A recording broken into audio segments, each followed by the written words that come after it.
Tuhan, kami mengucap syukur untuk kasih Tuhan di dalam kehidupan setiap kami, sehingga tiba saatnya kami mau mendengarkan kebenaran firman-Mu. Lembutkanlah hati kami untuk menerima setiap perkataan-Mu melalui firman Tuhan yang pada hari ini kami pelajari bersama-sama. Berkati hamba-Mu di dalam keterbatasan dan kelemahan, biarlah Engkau yang boleh pakai untuk menjadi saluran berkat di dalam pemberitaan firman pada hari ini. Terima kasih ya Tuhan, di dalam nama Tuhan Yesus kami menyerahkan waktu ini. Amin. Shalom Bapak Ibu Saudara. Ya, kita bersyukur hari ini kita sudah memasuki minggu terakhir. Minggu terakhir di tahun 2024. Kita juga bersyukur kemarin acara Natal dan HUT ke-30 GKI VTI sudah berjalan dengan baik. Hari ini kita mau sama-sama belajar dari kebenaran firman Tuhan dari Ibrani pasal 12 ayat pertama sampai ke-17. Ibrani pasal 12 ayat pertama sampai ke-17. Mari kita baca secara bertanggapan. Saya akan mulai dari ayat yang pertama, Bapak Ibu Saudara, melanjutkan di ayat kedua sampai di ayat ke-17. Ibrani pasal 12 ayat pertama sampai ke-17.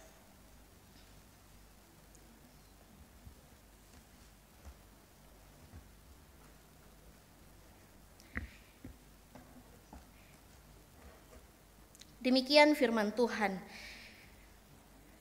Karena kita mempunyai banyak saksi bagaikan awan yang mengelilingi kita, marilah kita menanggalkan semua beban dan dosa yang begitu melekat pada kita dan berlomba dengan tekun dalam perlombaan yang ada di depan kita.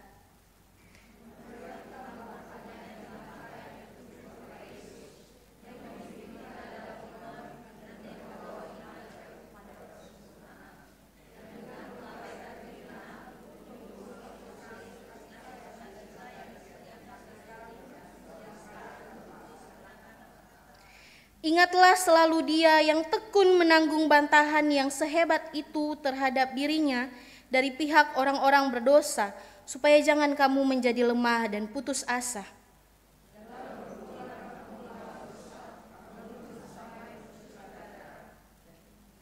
Kamu sudah lupa akan nasihat yang berbicara kepada kamu seperti kepada anak-anak.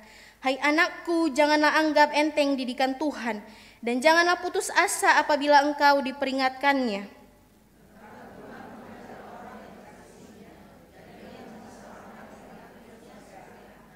Bersabarlah, anggaplah semua itu sebagai didikan. Allah memperlakukan kamu seperti anak. Di manakah terdapat anak yang tidak dihajar oleh ayahnya?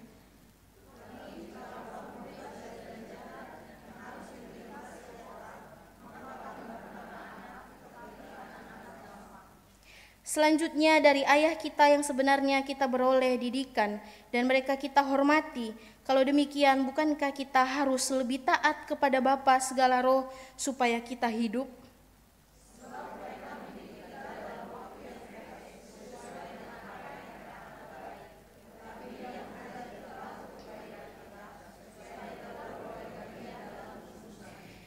Memang tiap-tiap didikan pada waktu diberikan tampaknya tidak mendatangkan sukacita, tetapi duka cita. Namun, kemudian didikan itu menghasilkan buah kebenaran yang memberikan damai kepada mereka yang dilatih olehnya.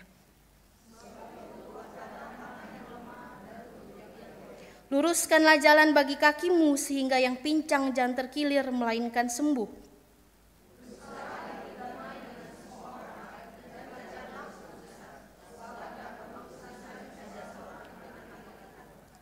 Jagalah supaya jangan ada seorang pun kehilangan anugerah Allah, agar jangan tumbuh akar pahit yang menimbulkan kerusuhan dan mencemarkan banyak orang.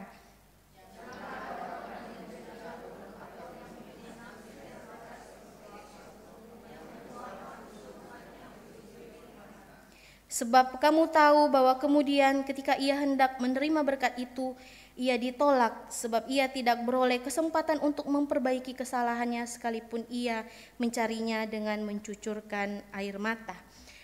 Demikian firman Tuhan, berbahagialah kita yang membaca, merenungkan, dan berkomitmen untuk melakukannya di dalam kehidupan kita sehari-hari. Bapak Ibu Saudara, beberapa minggu lalu di Komisi Wanita, kami ibu-ibu Komisi Wanita punya proyek.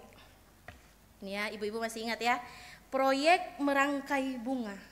Kemudian di dalam pertemuan kami saya bertanya kepada ibu-ibu KW, ibu-ibu bagaimana pengalamannya ketika merangkai bunga ini? Ada yang pusing, aduh rasa ini partikelnya kecil-kecil sekali, menyusunnya sangat susah. Ada yang gak bisa-bisa, walaupun sudah ada petunjuk dan petunjuknya, ada langkah-langkahnya. Sebagian juga ada yang meminta bantuan kepada bestinya. Bapak Ibu Saudara, proyek merangkai bunga ini adalah gambaran sebuah ketekunan ketika kami pelajari bersama-sama di dalam Komisi Wanita. Ketekunan adalah sebuah proses yang membentuk. Sebuah proses yang membentuk ibu-ibu untuk menjadi lebih sabar, membentuk ibu-ibu untuk lebih teliti melihat langkah demi langkah di dalam rangkaian bunga itu. Karena fokus kami adalah bukan kepada hasilnya. Karena fokusnya bukan kepada hasil. Karena kita udah tahu hasilnya akan seperti apa. Bahkan di kotaknya pun sudah ada gambaran bunganya. Begitu. Tetapi highlightnya di dalam hal ini adalah sebuah proses. Sebuah proses untuk menjadi lebih tekun. Sama seperti tema kita pada hari ini adalah tentang ketekunan. Tapi dalam hal ini adalah ketekunan di dalam memikul salib. Kita akan lihat Bapak Ibu Saudara. Tapi sebelumnya kita mau bersama-sama dulu melihat latar belakang dari ditulisnya surat Ibrani ini. Bapak Ibu Saudara, secara garis besar surat Ibrani ini merupakan surat peringatan. Kalau kita melihat ada begitu banyak bagian-bagian di dalam pasal demi pasal itu yang mengandung peringatan kepada jemaat pada saat itu. Setidaknya ada 5 peringatan yang saya daftarkan di dalam surat ini. Yang pertama ada di dalam pasal 2 ayat 1 ke 4 dan sampai 4. Di sana ada peringatan supaya jemaat lebih teliti dengan apa yang mereka dengar dan supaya mereka jangan terbawa arus. Nanti Bapak Ibu Saudara bisa baca ya. Kemudian yang kedua ada di pasal ketiga ayat 7 sampai 4 ayat 13.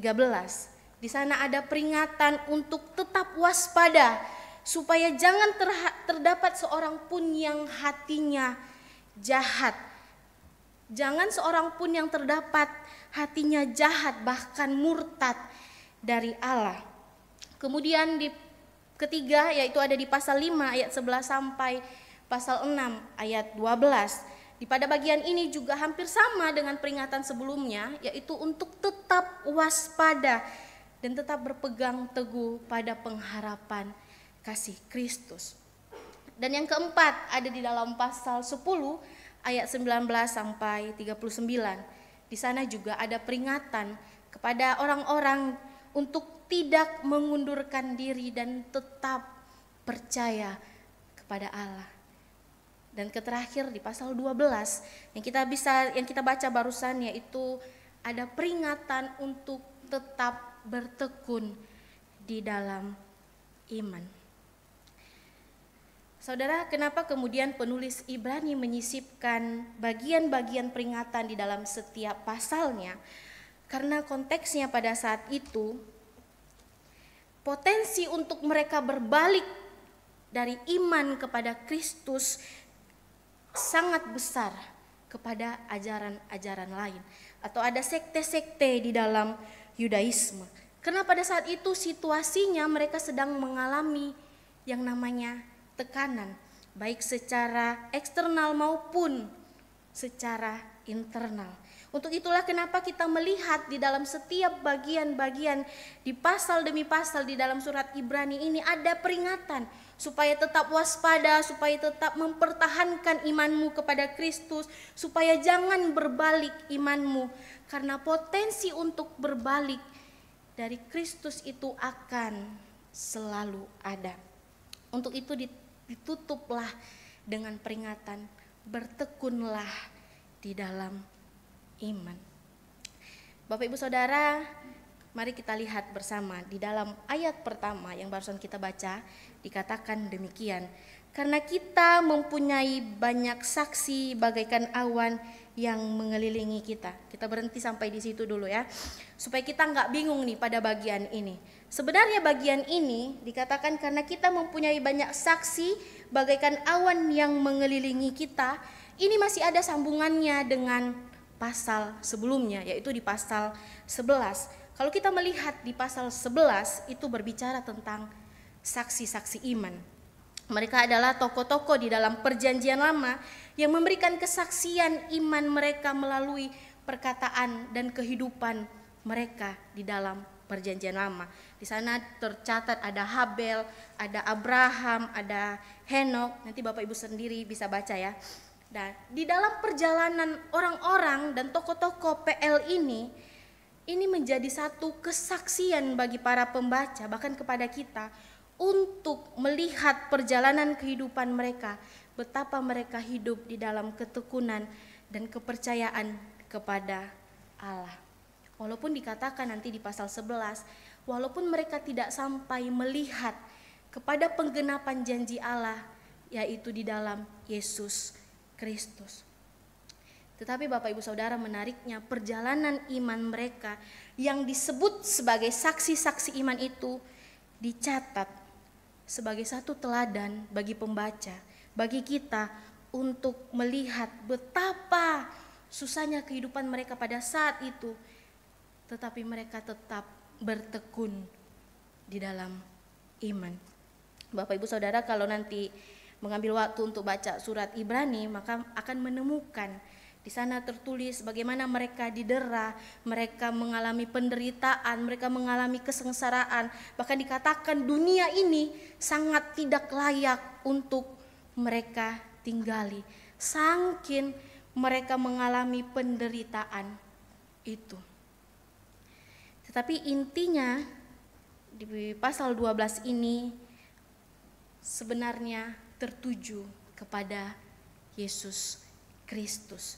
Ketekunan itu sudah dikerjakan oleh Yesus sendiri ketika ia hadir, dia lahir, bahkan dia datang untuk menderita, memikul salib bagi saya dan bagi saudara. Inilah yang akhirnya menjadi dasar bagi kita untuk belajar menjadi lebih tekun. Dasar kita untuk hidup di dalam ketekunan adalah dengan melihat kepada Yesus Kristus itu sendiri. Mari kita lihat selanjutnya Bapak Ibu Saudara, masih di sambungan yang tadi dikatakan, marilah kita menanggalkan semua beban dan dosa yang begitu melekat pada kita dan berlomba dengan tekun dalam perlombaan yang ada di depan kita. Menarik Bapak Ibu Saudara, di dalam hal ini penulis Ibrani menyinggung ketekunan itu menggunakan metafora suatu perlombaan atau suatu pertandingan. Saya coba cari bahasa aslinya tentang ketekunan di dalam pasal 12 ini, itu memiliki arti bertahan. Artinya adalah bertahan. Kemampuan seseorang untuk bertahan yang dikorelasikan, dikaitkan dengan suatu pertandingan, suatu perlombaan lari. Jadi kita harus samakan nih dulu perspektif kita, bahwa kita sebagai orang-orang Kristen, sebagai jemaat-jemaat Tuhan dalam hal ini bukan sebagai penonton di dalam pertandingan, tetapi kita yang sedang bertanding.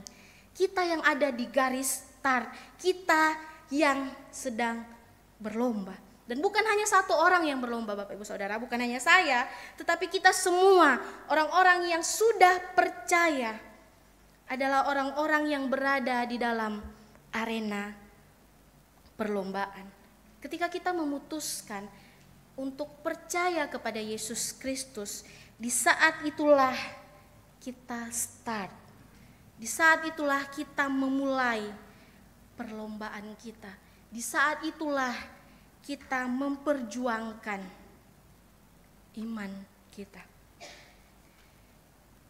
Tetapi di dalam perlombaan, di dalam suatu arena pertandingan, ada hal-hal yang harus kita perhatikan bersama Bapak Ibu. Yang pertama dikatakan, tinggalkan bebanmu dan dosa yang melekat. Bapak Ibu Saudara, sebagaimana prinsipnya, sebagaimana layaknya seorang atlet, seorang pelari, tidak ada yang secara sadar atau sengaja dia berlari dengan membawa beban. Benar bukan ya? Tidak ada seorang pelari yang berlari dengan membawa beban. Apa beban mereka? Contohnya adalah pakaian. Tidak mungkin seorang pelari menggunakan pakaian yang berat atau dia pakai jaket kayak kemarin kita jaket varsity begitu ya.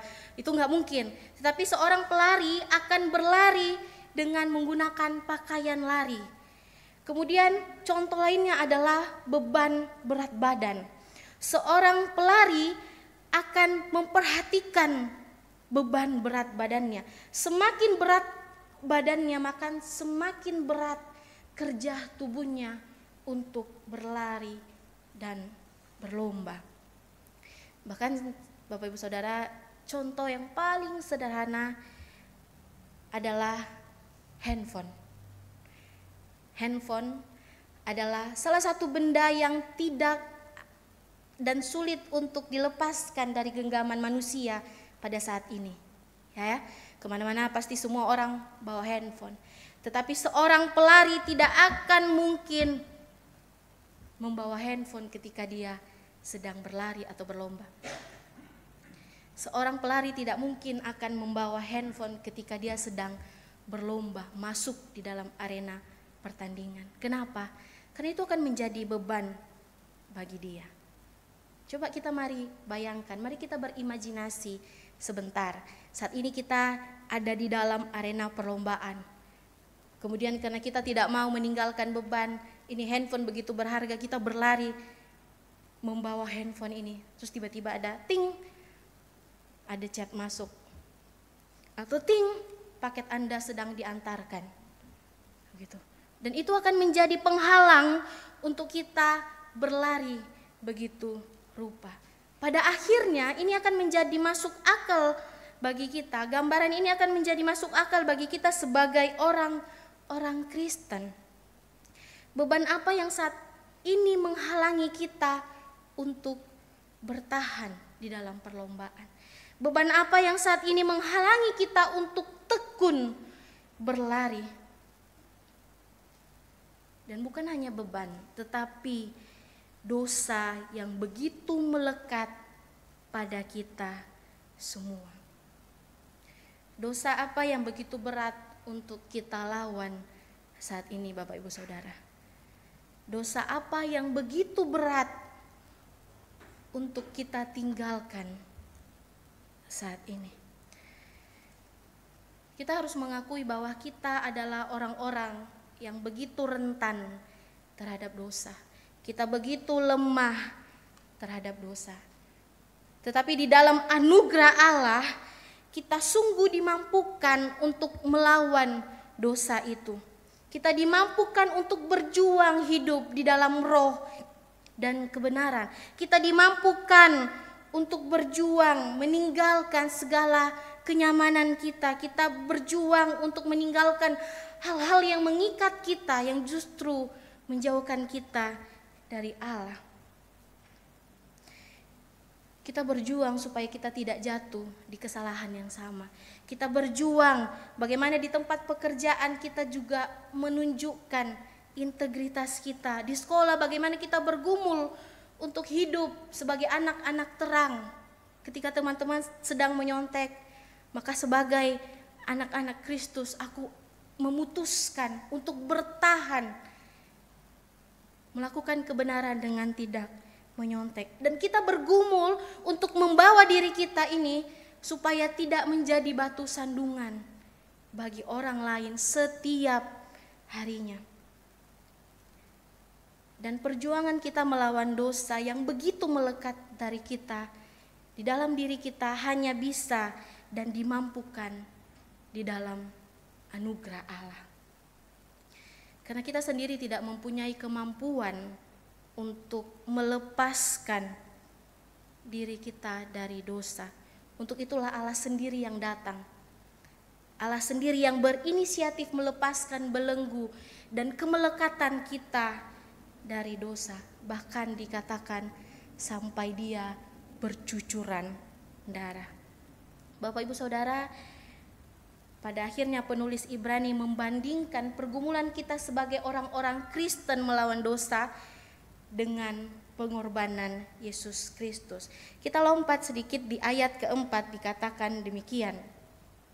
Di dalam pergumulan kamu melawan dosa, kamu belum sampai mencucurkan darah. Kamu belum sampai bercucuran darah. Bapak Ibu Saudara, Yesus menanggung penderitaan hingga mencucurkan darah. Ketika dia berada di Taman Getsemani, di dalam Lukas pasal 22 tercatat bahwa peluhnya, keringatnya seperti titik-titik darah yang bertetesan. Bahkan ketika dia menanggung dosa kita,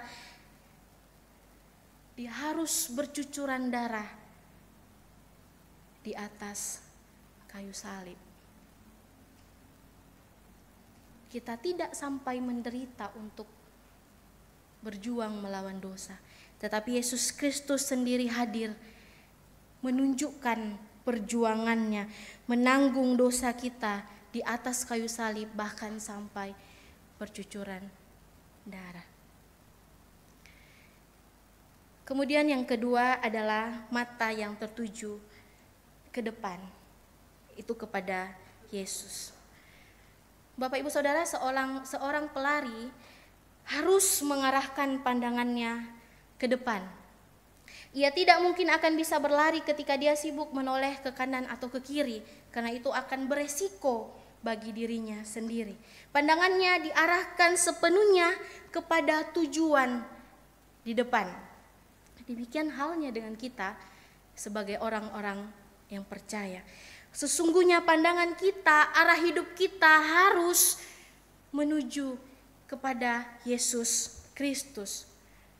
Bahkan kemarin di malam Natal sudah disinggung bagaimana hidup kita harusnya berpusat kepada Yesus Kristus. Demikian kita di dalam arena perlombaan. Mata kita harus tertuju kepada Yesus. Pandangan kita harus tertuju kepada Dia. Lalu pertanyaannya, mengapa mata kita harus tertuju kepada Yesus? Kenapa kita harus menetapkan arah pandang kita ke depan kepada Yesus? Karena Ia sendiri yang telah menunjukkan kepada kita arti sebuah ketekunan. Yesus sendiri yang hadir menyelesaikan perlombaannya dengan memikul salib. Ia bertahan memikul salib, ia bertahan menanggung hukuman yang paling kejam dan menjijikkan demi kita, demi saya dan saudara. Ia mengabaikan segala kehinaan, tadi sudah kita baca. Ia bertahan di dalam penderitaan dan dia memikul salib itu untuk kita. Dan inilah yang pada akhirnya menjadi dasar bagi kita untuk bertekun memikul salib. Ketekunan kita sesungguhnya harus berakar kepada karya Kristus. Ketekunan kita memikul salib itu harus berakar pada karya Kristus. Karena sesungguhnya kita tidak punya kemampuan sendiri untuk bertekun memikul salib itu.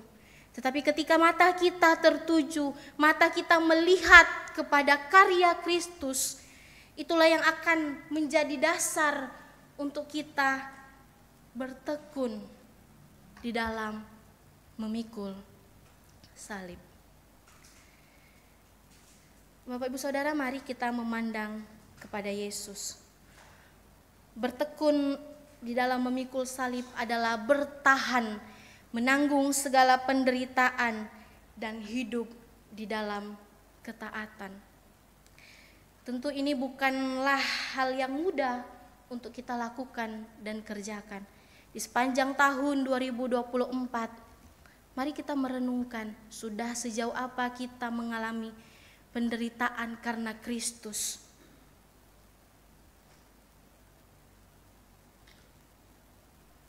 Perjalanan iman kita ini bukanlah perjalanan yang mudah untuk kita lakukan. Tetapi sesungguhnya inilah panggilan kita sebagai anak-anak Tuhan. Inilah panggilan kita untuk hidup di dalam ketekunan memikul salib. Untuk itulah mengapa penulis surat Ibrani mengatakan, supaya kamu tidak menjadi lemah dan putus asa, supaya kamu tetap bersabar dan bertahan. Karena ini adalah perjalanan panjang yang sangat amat tidak mudah. Ini adalah perjalanan bertahan, walaupun sekuat tenaga kita bertahan, tetapi ada rasa untuk kita menyerah. Tetapi di dalam anugerah Tuhan, kita akan dimampukan untuk bertekun memikul salib. Lalu apa yang bisa kita lakukan Bapak Ibu Saudara? Bagaimana kita memikul salib setiap hari? Di tengah-tengah keluarga, ketekunan itu bisa kita wujudkan ketika kita bertahan untuk tidak menunjukkan ego kita. Kita bertahan untuk menjadi lebih sabar, bertahan untuk bisa saling mengasihi sebagai suami, sebagai istri, sebagai anak. Bertahan untuk bersatu di dalam keluarga yang Tuhan telah bentuk. Kemudian di tempat pekerjaan kita, apa yang bisa kita lakukan? Bagaimana kita bertahan untuk bisa berintegritas di dalam pekerjaan kita? Meskipun potensi untuk berkompromi itu sangat besar. Bagaimana kita bertahan untuk mengerjakan tanggung jawab kita dengan baik. Meskipun di tempat pekerjaan kita mungkin merasa lelah atau kita merasa diremehkan. Di dalam pelayanan, bagaimana kita bertekun, bagaimana kita bertahan untuk tetap setia melayani Tuhan, untuk tetap setia melakukan pelayanan bagi Tuhan. Bagaimana kita tetap bertahan melakukan pelayanan, walaupun mungkin kita tidak diapresiasi, atau mungkin sebagai asyir kita tidak disapa, atau kita tidak disenyumin, tetapi bagaimana kita bertahan untuk melakukan pelayanan itu. Karena itu adalah salib yang harus kita pikul. Di dalam kehidupan kita sehari-hari, bagaimana kita berjuang untuk bertekun memikul salib, tekun untuk menggali firman Tuhan, tekun untuk berdoa, tekun untuk beribadah. Bagaimana kita melakukan itu semua? Yaitu karena kita dimampukan oleh Allah. Bapak Ibu Saudara, kalau kita melihat di pasal sebelumnya juga itu berbicara tentang ketekunan. Di pasal 10 ayat 19 sampai 39 itu berbicara tentang ketekunan. Bagaimana tekun bahkan dikatakan untuk tidak menjauhkan diri di dalam pertemuan-pertemuan ibadah. Bertekun untuk saling menasihati, bertekun untuk saling menguatkan. Dan di dalam anugerah Allah kita akan dimampukan untuk bertekun menanggung itu semua, walaupun tidak mudah. Mari Bapak Ibu Saudara kita merenungkan diri kita. Apa beban terbesar yang kita rasakan hari ini yang menghambat kita untuk memikul salib? Bagaimana kita mengarahkan mata kita, hidup kita hanya kepada Yesus Kristus? Biarlah pertanyaan ini terus menggema di dalam perjalanan kehidupan kita dan mendorong kita untuk terus bertekun dan setia memikul salib. Marilah kita berlomba dengan tekun, dengan mata yang tertuju kepada Kristus. Sampai kapan? Sampai kita berada di garis finish. Sampai kita pada akhirnya menyelesaikan perlombaan itu. Seperti yang dikatakan Paulus di dalam surat Timotius, aku telah mengakhiri pertandingan dengan baik. Aku telah mencapai garis akhir dan aku telah memelihara iman. Kiranya Allah Roh Kudus yang memampukan kita untuk tetap setia memikul salib. Amin. Untuk firman Tuhan, mari kita bersatu di dalam doa.